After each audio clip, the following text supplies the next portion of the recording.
모두 예배 자리에서 주의 은혜를 만번 누리시기를 주의 이름으로 축복합니다.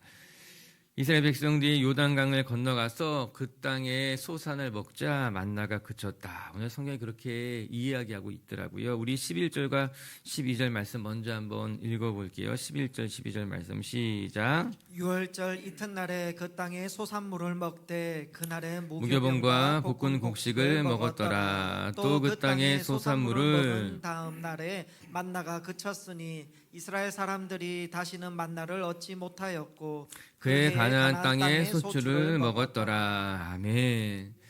그 땅에 들어가서 그 땅에 있는 소산으로 유월절을 지내고 또 볶은 곡식을 먹고 이제 유월절을 지키고 그 땅의 소산을 이제 먹기 시작하자 만나가 그쳤다. 성경이 이렇게 이야기하고 있어요. 오늘 우리가 읽은 본문의 말씀처럼 만나가 그쳤다는 것을 통해서 우리가 배워야만 하는 중요한 두 가지 메시지가 있어요. 첫 번째는 지금까지 광야에서 하나님께서 이스라엘을 먹이시고 그들을 이제 지키셨다는 것을 다시 한번 확인시켜주는 장면입니다. 즉, 우리가 어디 있든지 우리의 삶의 필요를 채우시는 분이 하나님이라고 하는 거예요. 광야가 되었던 또 약속의 땅에 들어갔던 간에 말입니다. 광야에서는 만나를 통해서 그들에게 먹일 것을 책임져 주셨고 이제 광야가 끝나 약속의 땅에 들어가게 되니까는 그 땅의 소산물로 말미암아 그들을 책임지시고 먹이셨다라고 하는 것입니다. 즉 이스라엘 백성들이 어디 있든지 그들은 굶지 않았다는 거예요. 하나님께서 광야에서는 광야의 방법으로 먹이시고 또 약속의 땅에 들어가서는 그 땅의 소산물로 먹이시는 것으로 말미암아 이스라엘 백성들이 어디 있든지 그들을 먹이시고 책임지셨던 분은 하나님이라는 사실을 보여주고 있는 말씀입니다. 그리고 두 번째, 또 우리의 삶에는 만나의 시간이 있고 또 가나안의 소산을 먹을 시간이 있다는 것을 오늘 말씀이 우리에게 들려주고 있는 것이에요. 광야에서는 먹을 것을 스스로 만들 수가 없었기 때문에 하나님이 먹이시는 만나의 시간을 보내게 됩니다. 그러나 그 만나의 시간이 영원하지는 않아요. 때가 되면 스스로 수고해서 먹을 것을 준비해야 될 때가 온다라고 하는 거죠. 가나안 땅에서 소산을 먹는 것이 그런 시간이었습니다. 광야에서는 먹을 것이 없었기에 하나님께서 만나를 통해서 그들을 먹이고 책임져 주셨다면은 가나안 땅 젖과 꿀이 흐르는 땅에 들어가서는 그들이 손으로 수고해서 그 땅의 소산을 먹은 것으로 말미암아 하나님이 그들을 돌보시게 된다라고 하는 겁니다.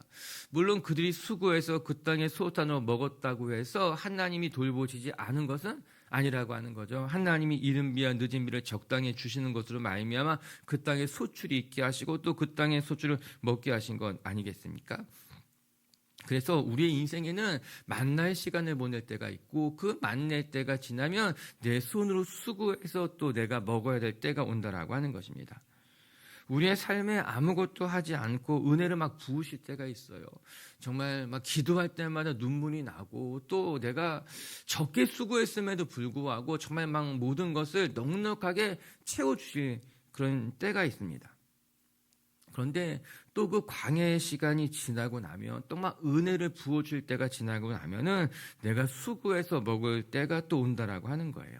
우리의 삶은 이 시간들 다 같이 보내는 것이 성숙한 신앙인의 모습인 것입니다. 우리가 여전히 성숙했음에도 불구하고 여전히 만나의 시간을 구한다면 그건 하나님 보시기에 결코 아름답지 못한 인생이 되는 거죠.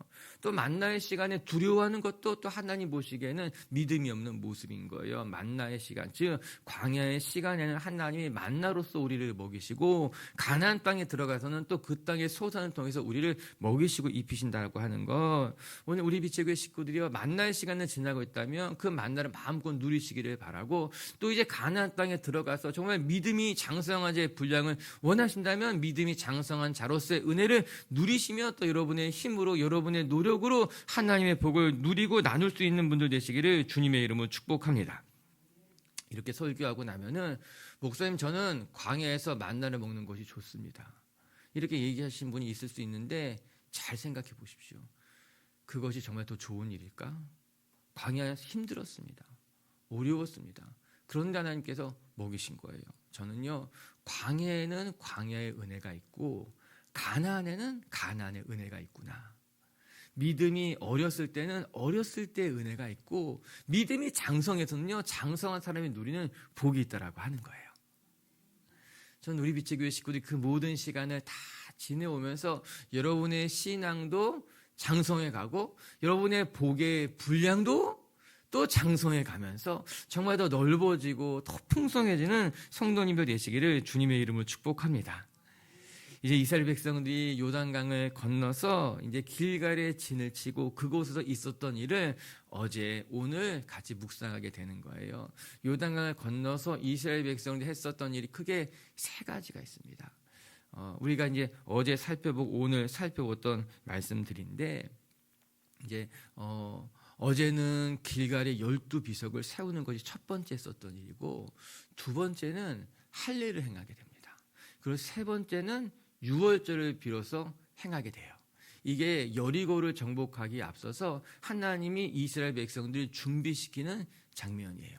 먼저는 하나님의 은혜를 기억하도록 12비석을 세우고 그리고 나서는 너희의 정체성이 어떤 것인지 할례를 받게 하고 그 다음에는 그 땅의 소산으로 유월절을 지키면서 하나님의 시간이 시작됐다는 것을 알려주게 되는 거예요. 오늘 우리 같이 말씀 묵상해 가면서 우리에게 베푸신 은혜도 돌아보고 또 우리가 하나님의 백성임을 다시 한번 확인하는 시간 되시기를 주님의 이름으로 축복합니다.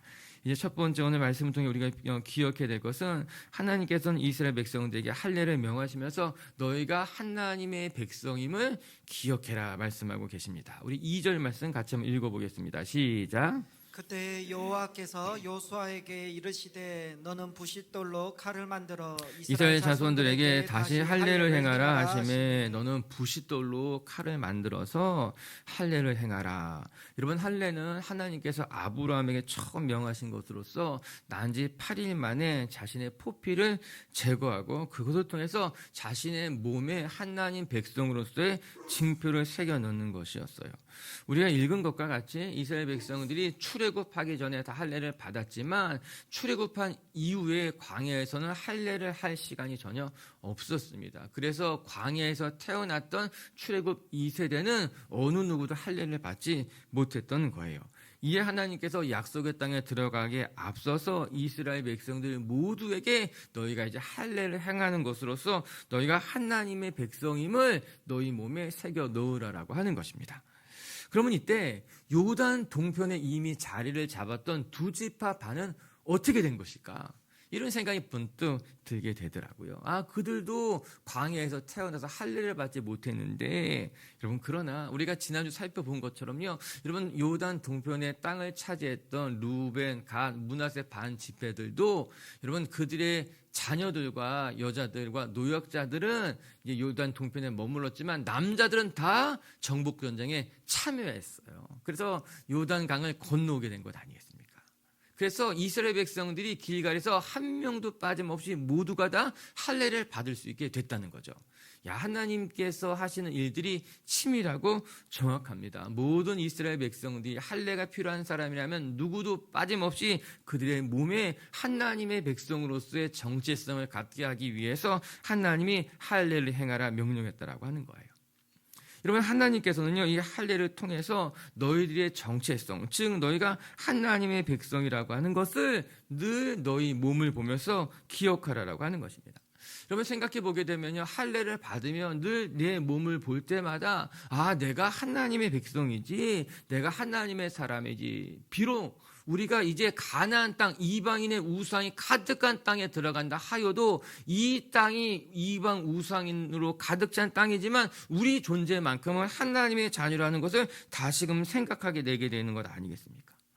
하나님께서 원하시는 것은 그거예요. 약속의 땅에 들어가는 거, 여러분 그것 하나님께서 허락하신 선물이지만 그 땅에는 이방인들이 가득하고 그 땅에는 이방의 우상과 함께 이방의 문화가 가득할 것이에요. 그 이방의 문화가 가득한 그곳에서 너희의 정체성을 잃어버리게 된다면 너희들도 이방 사람들처럼 몰락해버릴 거야. 이방 사람들의 모습을 닮아가게 될 거야. 그러니까 너희가 기억해야만 해.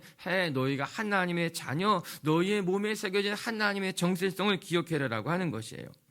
여러분, 우리도 동일하게 우리가 이 세상 살아갈 때 여러분 세상의 문화를 자꾸만 보게 되고 듣게 되고 나도 모르게 그러다 보면 점점 우리가 세상의 가치관, 세상의 문화에 우리가 잠식되어져 버릴 수 있는 거예요. 왜 우리가 주일마다 6일이 지나고 7일마다 함께 모이는 것이 소중한 일인가? 다 같이 모여서 우리는 우리의 정체성을 확인하게 되는 거죠. 세상의 문화에 굴복하지 않고 하나님을 경배하면서 나는 하나님의 백성이라는 것을 우리 매 주일마다 모이는 거예요. 그래서 주일은 너무너무 소중한 시간인 거예요. 그뿐만 아니라 같이 모여서 새벽에도 기도하는 것, 다 이 모든 시간은 우리가 마음에 할례를 받는 시간이 되는 거죠. 우리가 하나님의 백성입니다. 내가 세상 속에 세상의 사람들을 만나도 나의 정체성은 여전히 하나님의 백성이라는 것을 다시 기억하기 위한 마음의 할례를 받는 시간이 되게 되는 것 아니겠습니까? 오늘 여러분 축복하고 싶어요. 여러분 어디를 가든 누구를 만나는 여러분 마음에 화가 일어날 때, 여러분의 마음에 분노가 일어날 때, 무엇인가 부끄러운 일을 행하게 될 때마다 나는 하나님의 백성이야. 내 몸에는 할례를 받은 마음의 할례가 새겨져 있음을 기억할 수 있기를 주의 이름으로 축복합니다. 여러분 3절 말씀 한번 읽어볼까요? 3절 말씀 시작. 여호수아가 부싯돌로 칼을 만들어 할례산에서 이스라엘 자손에게 할례를 행하더라. 저는 2절과 3절 사이가 너무 감사한 거예요. 무슨 말인가 하면은 하나님께서 부싯돌을 갈아 칼을 만들어서 할례를 행해라 라는 말씀에 여호수아가 조금도 주저하지 않고 이스라엘 모든 백성들에게 바로 할례를 행했다라고 하는 겁니다. 여러분 우리가 알고 있듯이 할례를 행하게 되면요 일주일 동안 아무것도 할 수 없습니다. 여러분 야곱의 딸 디나가 세겜에서 겁탈을 당하게 되죠. 그래서 세겜 족속에게 분노가 일어나게 됩니다. 이에 이제 야곱의 아들들이 세겜의 사람들을 어떻게 보복했느냐? 너희가 내 동생 디나하고 정말 결혼하기를 원한다면 너희 모든 사람들이 다 할례를 받으라는 거죠. 우리가 하나님의 백성으로서 우리 민족은 다 할례를 받은 사람들이기 때문에 너희가 진짜 우리와 결혼하기를 원해, 내 동생과 결혼하기를 원하면 너의 모든 남자들은 할례를 받아야 돼. 그 말에 세겜이 할례를 받습니다. 다 할례를 받게 됩니다. 그리고 할례를 받아서 누워 있을 때 꼼짝달싹하지 못할 때 야곱의 아들들이 디나의 오빠들이 가가지고 다 몰살시키게 된 건 아니겠습니까? 할례를 행하게 되면요 7일 동안은 움직이지 못합니다. 사실 이스라엘 백성들은 지금 전쟁을 치르고 있는 중이었어요. 요단강을 건너왔고 그 사실이 여리고 사람들에게 다 알려졌기 때문에 지금 이 상황은 전쟁 중이에요. 아주 기운이 감도는 무서운 상황, 바짝 긴장이 된 상황인데 이때 이스라엘 모든 남자들이 할례를 받아서 일주일 동안 누워있게 된다? 이 소식이 여리고 사람들에게 들어가게 되면은 완전히 전멸당하게 되는 그런 위험을 감수해야만 되는 거예요. 하나님께서 여호수아에게 모든 남자들은 할례를 받으라 명령하신 건 여호수아에게는 엄청난 도전입니다. 이 말씀에 내가 순종해야만 되는 걸까? 이 말씀에 순종해서 우리가 다 할례 받게 되면은 우리를 누가 책임질 거야? 우리는 어떻게 되는 거야? 여러분 요단 동편에서 건너온 사람들 한번 생각해 볼까요? 내 처자식들이 지금 요단 동편에 있는데 내가 여기서 할례를 받아서 여기서 죽게 되면은 우리 가족들은 어떻게 되는 거야? 이런 두려운 마음이 그들 가운데 왜 없었겠습니까? 어쩌면 하나님은 그것을 보고 싶었을지도 몰라요. 약속의 땅에 들어가기에 앞서서 너의 믿음이 준비됐냐?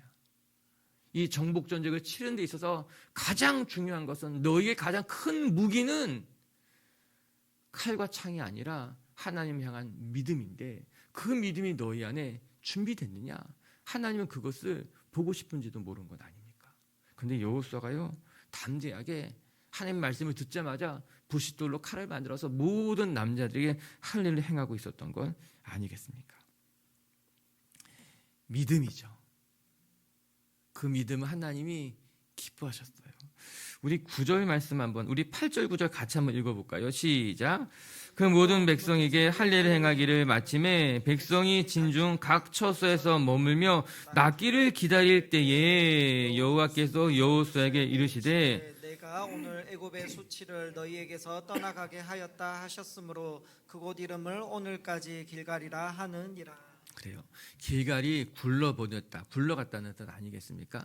그럼 하나님께서 이 말씀을 언제 하셨는가? 이스라엘 백성들이 다 할례를 받고 모든 남자가 다 누워 있을 때 그때 하나님께서 여호수아에게 이스라엘 백성들에게 말씀하시는 거예요. 무엇이라 말씀하셨는가? 이제 비로소 너희가 새 사람이 되었다. 애굽에서 광야에서 너희가 겪었던 모든 수치를 내가 다 굴러가게 했다. 그리고 그곳의 이름을 길갈이라 불러라 말씀한 것 아니겠어요? 일종의 시험이 통과했다는 거예요. 너희가 하나님의 말씀을 듣고 길갈에서 다 할례를 받고 다 누워있을 때 하나님 보시기에 마음이 너무나 좋았던 거예요. 그리고 이제 말씀하십니다. 너희가 애굽에서 받았던 그 모든 수치는 다 지나가게 될 것이다.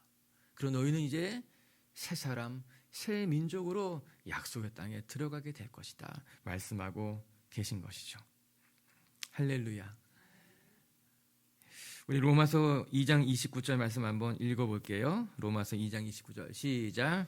오직 이면적 유대인이 유대인이며 할례는 마음에 할지니 영에 있고 율법 조문에 있지 아니한 것이라. 그 칭찬이 사람에게서가 아니요 다만 하나님에게서니라. 아멘. 할례는 마음에 알지니 하나님께서 우리를 칭찬하실 것이다. 여러분, 우리 빛의 식구들도요, 하나님의 크신 행사 앞에서 또 내 삶에 시험이 올 때마다 또 우리의 삶의 어떤 큰 고비를 지나갈 때마다 우리 마음에 할례를 행하십시다. 내가 하나님의 백성이지. 내가 하나님 앞에 부끄럽지 않게 살아가야지. 우리가 오늘도 우리 육신의 할례가 아니라 마음의 할례를 행하면서 하나님, 내가 하나님 편에 서겠습니다 고백한다면 하나님께서 우리의 삶의 모든 수치, 걱정, 근심까지도 다 굴러가게 하시고 우리 지키실 줄로 믿습니다. 그렇게 하나님의 백성으로서 살아가는 성도님들 되시기를 주의 이름으로 축복합니다. 두 번째, 또 오늘 말씀이 우리가 가르쳐주는 매우 중요한 교훈은 우리가 하나님의 백성이기에 이제 우리는 전적으로 하나님의 말씀에 순종하며 거룩한 삶을 살아가야 된다라고 하는 거예요. 이제 오늘 본문에 나타난 또 하나의 사건은 여호수아 앞에 하나님의 군대 장관이 나타났어요. 이제 전쟁을 치르러 나가는데 여호수아 앞에 칼을 빼던 큰 군대 장관이 보였습니다. 우리 13절 말씀 읽어볼게요. 13절 시작. 여호수아가 여리고에 가까이 이르렀을 때에 눈을 들어본즉 한 사람이 칼을 빼어 손에 들고 마주 서 있는지라. 여호수아가 나아가서 그에게 묻되 너는 우리를 위하느냐 우리의 적들을 위하느냐 하니. 여호수아 앞에 큰 군대 장관이 서 있어서 여호수아가 묻죠. 너는 도대체 누구냐? 너는 내 편이냐? 아니면은 적들을 위한 사람이냐? 여호수아가 긴장한 모습을 보게 됩니다. 우리가 여호수아의 모습이 출애굽기부터 나오거든요. 그런데 이렇게 여호수아가 긴장한 것 같은 모습을 본 적이 없습니다. 아마도 이제 전쟁을 치르러 나가는데 그 앞에 그가 지금까지 보지 못했던 어떤 큰 칼을 빼든 군사의 모습이 있기에 오늘 여호수아가 긴장한 거죠. 그럼 묻습니다. 너는 누구의 편이냐? 그가 보기에 지금까지 보지 못했던 어떤 모습인데 과연 너는 우리의 편이냐 아니면 적의 편이냐 묻게 되는 거죠. 하나님의 군대 장관에게 묻는 것입니다. 여기서 중요한 교훈을 하나 발견하고 싶은데 여러분, 이 질문이 우리가 하나님께 묻는 질문이 될 수 있다는 거예요. 하나님, 당신은 나의 편입니까? 아니면 적의 편입니까? 하나님, 당신은 지금 내 편이 되어주실 것입니까? 아니면 내 편이 되지 않으실 것입니까? 우리가 늘 하나님 앞에 묻는, 하나님 앞에 드리는 기도일 수 있습니다. 하나님, 내 편이 되어주십시오. 내 편이 되어서 나의 적들을 부끄럽게 만드시고 나와 함께 싸워주십시오. 오늘 여호수아의 질문이 그런 질문인 것만 같은 거예요. 그때 우리가 기억해야 될 것, 깨달아야 될 것, 여러분, 우리의 신앙은 하나님 당신은 내 편이 되어주십시오. 묻는 신앙이 되는 것이 아니라 하나님이 어디 계시든 내가 하나님의 편이 되기를 원합니다. 고백할 줄 아는 것.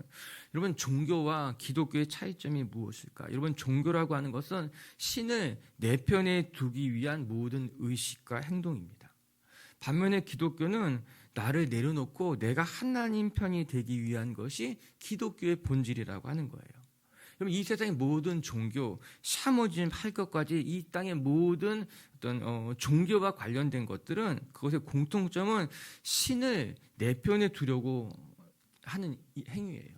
신을 내 편에 두기 위해서 제사를 지내기도 하고 공덕을 쌓기도 하고 또 다른 것을 무엇인가 바치는 것으로 말미암아 그 어떤 절대적인 힘을 가진 존재를 내 편에 두려고 하는 것이 종교입니다. 그것이 샤머니즘이기도 하고 그것이 뭐 무속신앙이기도 하고 다 그런 거예요. 신을 내 편, 내 뜻에 두려고 하는 것이죠. 그것 때문에 별의별 짓을 다 하게 됩니다. 그러나 기독교라고 하는 것은 여호와 하나님을 내 편으로 만드는 것이 아니라 내가 하나님의 계신 곳으로 나아가서 내가 하나님의 나라와 뜻을 구하는 것, 즉 하나님을 내 편으로 만드는 것이 아니라 내가 하나님 편에 서는 것이 기독교예요. 이것이 종교와 기독교의 본질적인 매우 중요한 차이점이 되는 것이죠. 만약에 우리가 교회에 다니면서도 하나님을 끊임없이 내 편으로 두려고 한다면은 우리는 교회 안에서도 샤머니즘과 같은 구슬하고 있는 거예요. 교회 안에서도 다른 종교와 똑같이 다를 바가 없는 우상 숭배를 하고 있는 거예요. 그럼 우리가 끊임없이 하나님을 내 편으로 자꾸 삼으려고 한다면 하나님을 우상처럼 만드는 것밖에 되지 않은 것입니다. 오늘 성경 우리에게 분명히 말해줍니다. 나는 어디 편에 설 것이냐. 하나님을 나를 위한 도구로 만드는 것이 아니라 내가 원하는 걸 얻고자 하나님 내 편이 되달라고 요구하는 것이 아니라 하나님이 지금 우리에게 원하시는 것이 무엇이고 내가 어디에 서 있어야 될 것을 하나님 앞에 묻는 것이 신앙인의 모습이 되어야 된다고 하는 거예요. 사랑하는 빛의 교회 가족 여러분, 오늘도 우리가 끊임없이 주님이 계신 곳으로 나아가길 원합니다. 주님의 바라보는 것을 내가 바라보고 주님의 마음이 있는 곳에 나의 마음을 두면서 하나님 내 편이 되어주세요 고백하지 말고 내가 오늘도 주님 편에 서서 주님의 뜻을 이루기를 원합니다 고백할 줄 아는 성도님들 되시기를 주님의 이름으로 축복합니다. 우리 14절과 15절 말씀 한번 읽어볼까요? 14절 15절 시작. 그가 이르되 아니라 나는 여호와의 군대 대장으로 지금 왔느니라 하는지라. 여호수아가 얼굴을 땅에 대고 엎드려 절하고 그에게 이르되 내 주여 종에게 무슨 말씀을 하려 하시나이까. 여호와의 군대 대장이 여호수아에게 이르되 내 발에서 신을 벗으라. 내가 선 곳은 거룩하니. 여호수아가 그대로 행하니라. 하나님의 군대 장관이 나타난 이유를 잘 설명해 주고 있습니다. 여호수 앞에서 무엇이라 말합니까? 너의 신을 벗어라. 내가 선 곳은 거룩한 곳이니 너의 신을 벗어라. 여러분 어디서 많이 본 듯한 장면이지 않아요?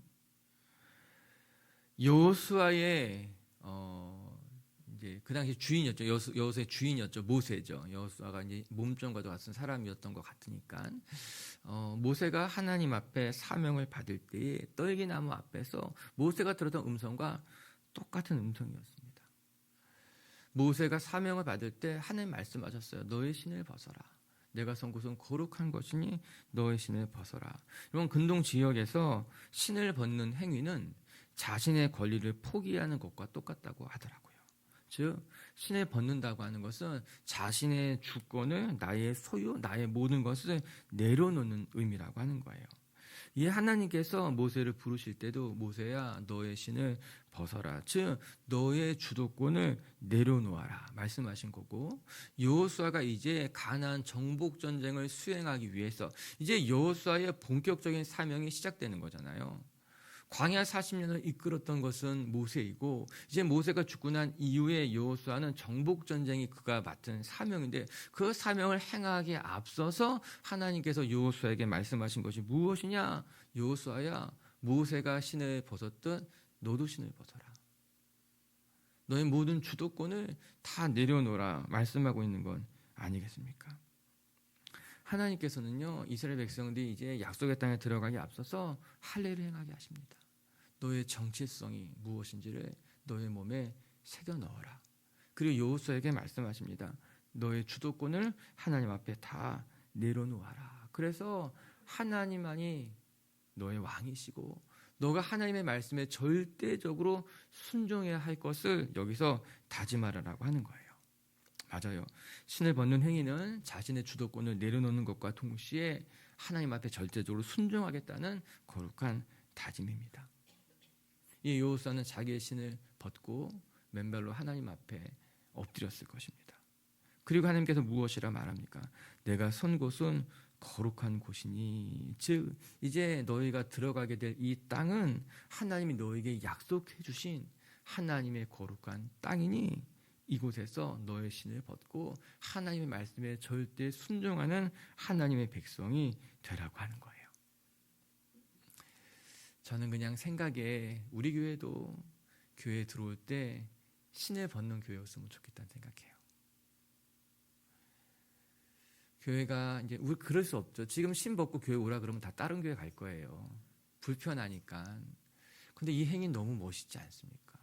교회 들어올 때마다 신을 벗고 하나님 내 모든 것을 주 앞에 내려놓겠습니다 고백하며 예배당에 들어와서 예배하게 된다면 참 좋을 것만 같은 거예요. 오늘 우리가 신을 벗지는 않지만 여러분 마음의 할례를 행하듯이 하나님 앞에 나올 때마다 늘 나의 주도권을 하나님 앞에 내려놓고 내 모든 것이 주의 것입니다. 주님 말씀하시면 내 신을 벗고 내 모든 것을 내어드릴 준비가 됐습니다. 고백할 수 있는 하나님의 사람들이 되시기를 주님의 이름으로 축복합니다.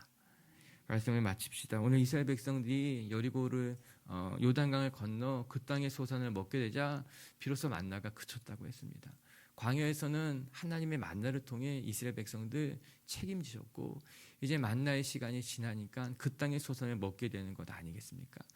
전 소망하기를 우리 비치교 식구들이 늘 하나님의 만나만 구하는 광야의 신앙, 어린아이의 신앙이 아니라 이제 만나의 시간을 지나왔으면 내 손으로 수고하고 헌신하고 봉사하며 그 땅의 소산을 먹을 수 있는 그런 성장해 가는 성숙해 가는 성도님들이 되시기를 주님의 이름으로 축복합니다.